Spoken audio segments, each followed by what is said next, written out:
حضرت نوح علیہ السلام کی قوم کو حضرت نوح علیہ السلام نے 1500 سال سمجھایا ہے. 15، کچھ لوگوں نے 950 سال لکھا ہے نا، اعلیٰ حضرت نے لکھا ہے 1500 سال عمر ہوئی حضرت نوح علیہ السلام کی. اللہ تعالیٰ بندے کو جلدی سزا نہیں دیتا، بلکہ قرآن مجید میں ایک جگہ رب کریم اس طرح بھی فرماتا ہے کہ جب بندے مجھے بھول جاتے ہیں تو میں ان کے لیے نعمتوں کے دروازے کھول دیتا ہوں. بندہ سمجھتا ہے کہ میں کچھ تو ہے نا کہ میرے اندر کہ میں جدھر جاتا ہوں خیر ہی خیر ہو جاتی ہے. وہ سمجھتا ہے کہ میری عقل ہے، حالانکہ اللہ اسے ڈھیل دیتا ہے. اللہ اسے ڈھیل دیتا ہے. گناہوں کی سزا کے 3 طریقے ہیں. ایک ہے متنبع کرنا، تنبیہ کرتا ہے اللہ، بندہ متنبع ہو جاتا ہے، یہ اللہ کا بہت بڑا احسان ہوتا ہے. ایک ہوتا ہے مہلت دینا، اور ایک تیسرا ہوتا ہے اللہ خفیہ تدبیر کرتا ہے. تھوڑا سا سمجھیے گا، انسان پر کوئی آزمائش آئی، فوراً اس کی چھٹی اس نے کہا کہ وہ فلاں جگہ غلطی کی تھی تب ایسا ہوا ہے. ہوتا ہے نا کئی دفعہ آواز آتی ہے نا اندر سے، چلیں بول دیں کچھ نہیں ہوتا آپ کو. اللہ جانتا ہے یہاں کوئی کچھ نہیں کہے گا آپ کو، اور ہماری تو ویڈیو بھی نہیں گھومتی، یعنی خبر بھی نہیں ہو کہ کس نے ہاں کر دی کس نے نہ کر دی. آپ بغیر ٹینشن کے بات چیت کریں، آج کچھ نہیں ہوتا انشاءاللہ تعالی. آتی ہے اندر سے آواز. میں آپ سے اس لیے ان چیزوں کی تصدیق کراتا ہوں کہ باقیوں کو بھی آتی ہے کہ نہیں، اس لیے تصدیق. کبھی کوئی کسی جگہ انسان پریشان ہوتا ہے تو محسوس کرتا ہے کہ وہاں مجھ سے ہوتا ہے نا جی، جس کو یہ نصیب ہو جائے بڑا خوش نصیب آدمی ہے. حضرت مولا علی فرماتے ہیں اگر تجھے دنیا میں سزا مل گئی تو بچ گیا ہے، سمجھ پھر اللہ کرم کرے گا، آخرت میں سزا نہیں دے گا. اور یہ یاد رکھ لے، وما اصابکم من مصیبت فبما کسبت ایدیکم ویعفو عن کثیر. اللہ فرماتا ہے دنیا میں تجھے جو بھی تکلیف پہنچتی ہے وہ تیرے ہاتھوں کے کرتوتوں کی وجہ سے پہنچتی.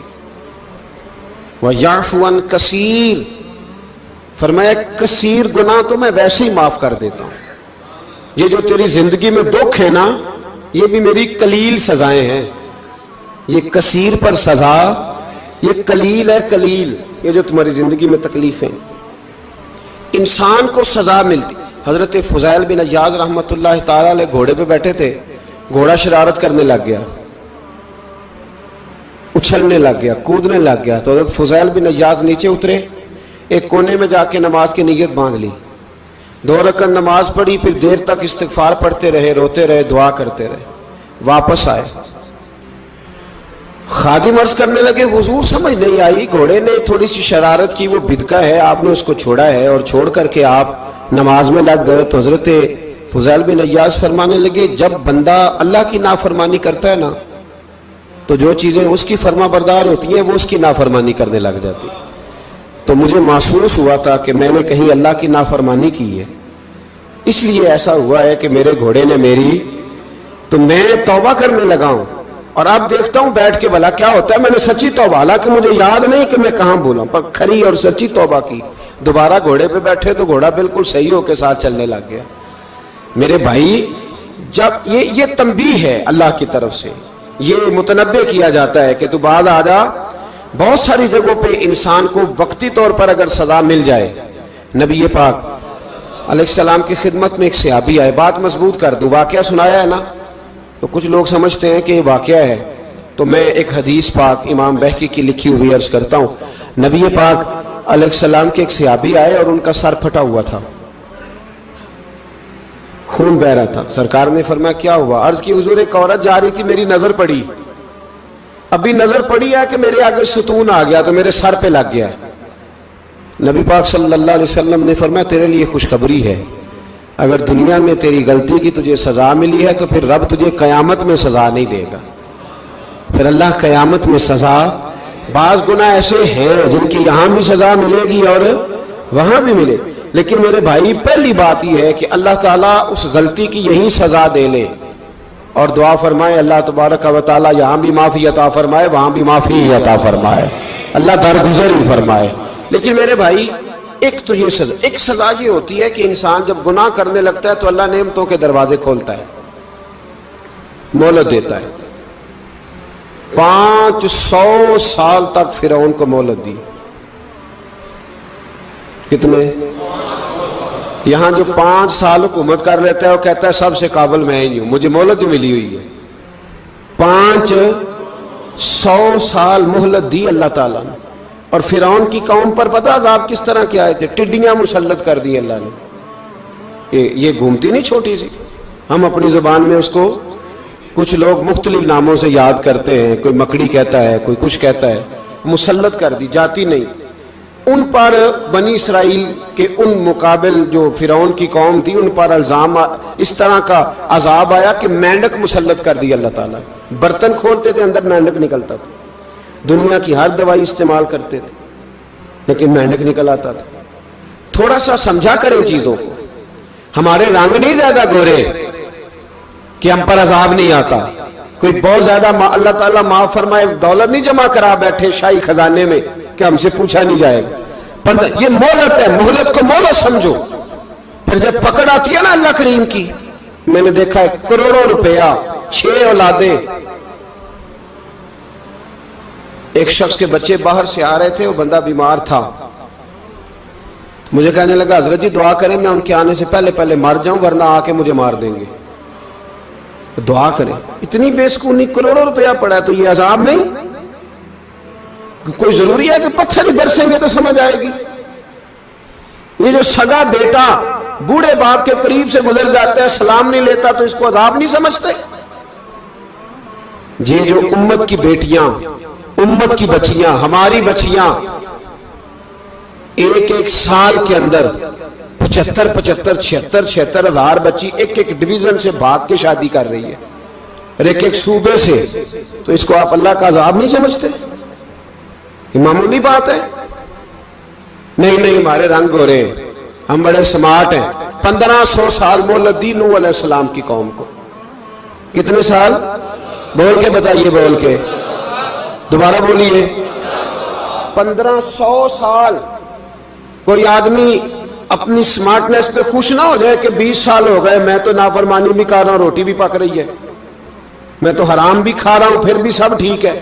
1500 سال مہلت دی۔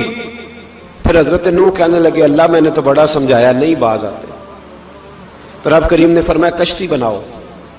اللہ کے پیغمبر کشتی بنانے لگے تو قوم مذاق اڑانے لگ گئی۔ اب کیا کرنے لگے ہو؟ اب کشتی بنانے لگے ہو، خیر تو ہے، قوم مذاق اڑا رہی ہے۔ حضرت نوح علیہ السلام کا آپ نے کشتی بنائی، پانی کہاں سے نکلا؟ نہ بارشیں ہوئی نہ سیلاب آئے، ایک تندور تھا اس کے اندر سے پانی نکلنا شروع ہو گیا۔ کبھی تندور سے بھی پانی نکلا ہے، پر جب نکالنے والا چاہتا ہے تو وہاں سے بھی ایک تندور سے پانی نکلا، اتنا نکلا اتنا نکلا اتنا نکلا کہ قوم ساری ڈوب گئی۔ قرآن مجید کے صفحات شہادت دیں گے کہ حضرت نوح کی قوم کا بچہ بہ گیا، بچے صرف وہ تھے جو حضرت نوح کے ساتھ ہو گئے، تباہ ہو گئی۔ اللہ بے نیاز ہے، بے نیاز۔ 1500 سال مہلت ملے اور تو پھر بھی کہے رب بڑا کریم ہے معاف کر دے گا۔ 1500 سال تجھے گنجائش دے اور تو کہے کوئی نہیں، بات معافی ملنی چاہیے ابھی بھی۔ میرے بھائی، حضرت صالح علیہ السلام کی قوم، حضرت صالح نے تبلیغ شروع کی تو کہنے لگے پہلے معجزہ دکھاؤ۔ جی آج تو نہیں لوگ معجزے مانگتے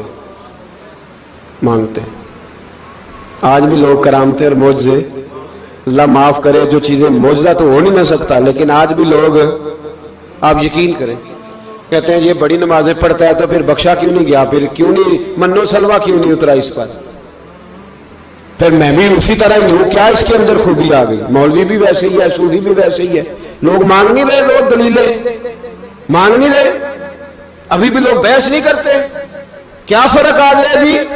ویسے ہی ہیں سارے۔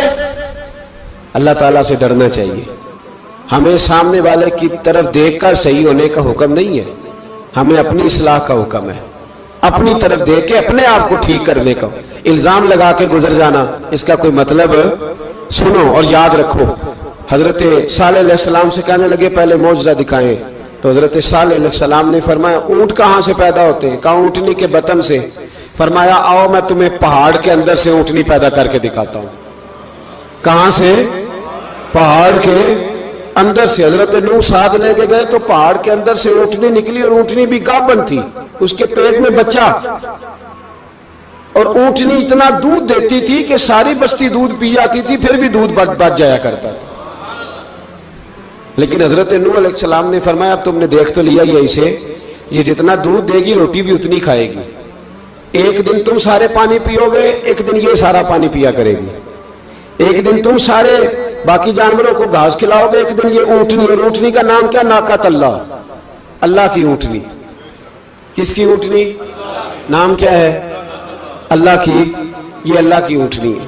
تو حضرت نوح علیہ السلام کی اونٹنی فرمایا اس کی بے ادبی نہ کرنا۔ باز نہیں آئے لوگ، باز نہیں آئے، کہنے لگا جی دودھ دینا تو ٹھیک ہے، پر یہ جو سارا پانی پی جاتی ہے نا یہ صحیح نہیں، یہ جو ساری گھاس کھا جاتی ہے یہ نہیں ٹھیک، دودھ دینا تو ٹھیک ہے پر یہ نہیں صحیح۔ آپ نے فرمایا اسے کچھ نہ کہنا، اللہ کی اونٹنی ہے۔ میں کہا کرتا ہوں ان لوگوں نے ناقۃ اللہ کی بے ادبی کی، حضرت نوح علیہ السلام کی اونٹنی کی ٹانگیں کاٹ دی، صالح علیہ السلام کی۔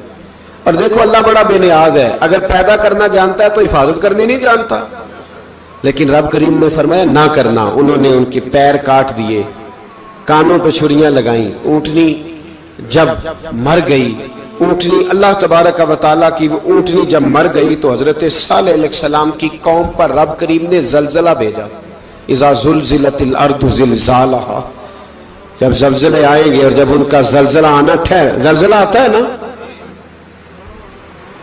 کیا کرتی ہے قوم؟ لا الہ الا اللہ، لا الہ الا اللہ، کلمے جاری ہو جاتے۔ بلکہ ایک دفعہ ایسا بھی ہوا کہ مسجدوں میں اعلان ہونے لگے زلزلہ آ رہا ہے، جو فجر کے لیے نہیں اٹھے زلزلے کے لیے وہ بھی اٹھ گئے، جن کا دعویٰ ہے نا میری سویرے آنکھ نہیں کھلتی، ان کی لگی نہیں کتنے گھنٹے، بعد میں بھی نہیں لگی، ٹی وی پہ اعلان ہوتے رہے کوئی نہیں آ رہا سو جاؤ چپ کر کے، لیکن آنکھ لگی۔ موت سے تو ڈرتا ہے، اللہ سے ڈرتا ہی نہیں، موت کا خوف ہے رب کا نہیں۔ زلزلہ آیا، ساری قوم تباہ ہو گئی۔ بتاؤ اگر ناقۃ اللہ کی گستاخی ہو تو اللہ ناراض ہو جاتا ہے، اور اگر اولیاء اللہ کی ہو، اگر اولیاء اللہ کی ہو تو رب ناراض نہیں ہوتا؟ شرم نہیں آتی لوگوں کو داتا صاحب کی بے ادبی کرتے، شرم نہیں آتی لوگوں کو غوث اعظم کی گستاخی کرتے، حیا نہیں آتی جنہوں نے دین پھیلایا ان کی بے ادبی؟ میں درد سے کہتا ہوں، رو کے کہتا ہوں، اور اگر کلیجہ پھٹ سکے تو میں دکھاؤں زخم کتنے۔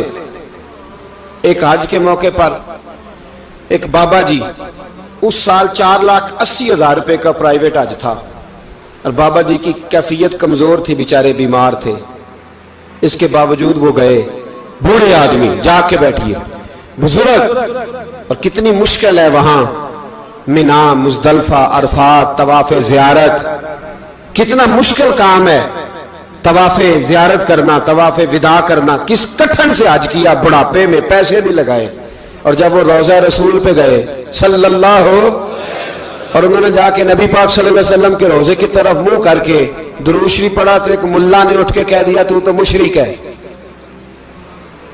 تو میری روح کانپی، میں نے کہا تجھے شرم نہیں آئی، حیا نہیں آئی؟ اس کی عمر دیکھ، کس بڑھاپے میں کہاں سے چلا، کہاں آیا۔ یہ مشرک ہوتا تو کسی مندر میں جاتا، یہ مشرک ہوتا تو کسی گرجے میں جاتا، یہ مشرک نہیں، یہ مومن ہے، اور یہ وہ والا مومن ہے جس کے سینے میں دل جب دھڑکتا ہے تو خالی دھڑکتا نہیں، ساتھ وہ محمد عربی پہ درود و سلام بھی پڑھتا ہے۔ شرم نہیں آتی لوگوں کو؟ اتنی بڑی گستاخی کرتے، جو روضہ رسول پہ آیا مشرک ہے۔